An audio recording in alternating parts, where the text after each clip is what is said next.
काश्मीर पहलगाम येथे झालेल्या आतंकवादी हल्ल्याला ऑपरेशन सिंदूरच्या माध्यमातून भारतीय सैन्याने जशास तसे उत्तर दिलं।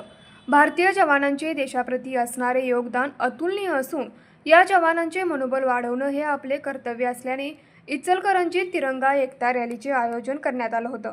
सुरुवातीस पुरवठा कार्यालयाच्या प्रांगणातील स्मृतिस्तंभास मान्यवरांच्या हस्ते पुष्पहार अर्पण करून अभिवादन करण्यात आलं। माजी मंत्री माजी आमदार प्रकाशअण्णा आवाडे, आमदार डॉक्टर राहुल प्रकाश आवाडे यांच्या नेतृत्वाखाली राष्ट्रगीत होऊन महात्मा गांधी पुतळा येथून रॅलीला सुरुवात करण्यात आली। तब्बल 2.5 किलोमीटर लांबीचा तिरंगा, सर्वांच्या हाती राष्ट्रध्वज व परिधान केलेल्या तिरंगी टोप्या यामुळे संपूर्ण परिसर तिरंगामय झाला होता।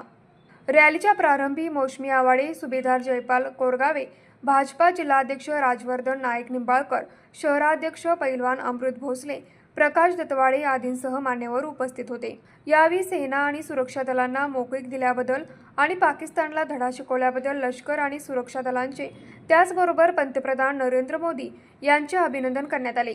मुख्य मार्गावरून बलाबादे चौकातून एकेरी मार्गातून श्री शिवतीर्थ येथे आल्यानंतर सुभेदार जयपाल कोरगावे, माजी मंत्री माजी आमदार प्रकाशअण्णा आवाडे, आमदार डॉक्टर राहुल आवाडे व मान्यवरांच्या हस्ते छत्रपती शिवाजी महाराज यांच्या अश्वारूढ पुतळ्यास पुष्पहार अर्पण करण्यात आला। त्यानंतर पहलगाम हल्ल्यात मृत्युमुखी पडलेल्या पर्यटक व जवानांना 2 मिनिटे स्तब्धता पाळत श्रद्धांजली वाहण्यात आली। त्यानंतर वंदे मातरम होऊन रॅलीची सांगता झाली।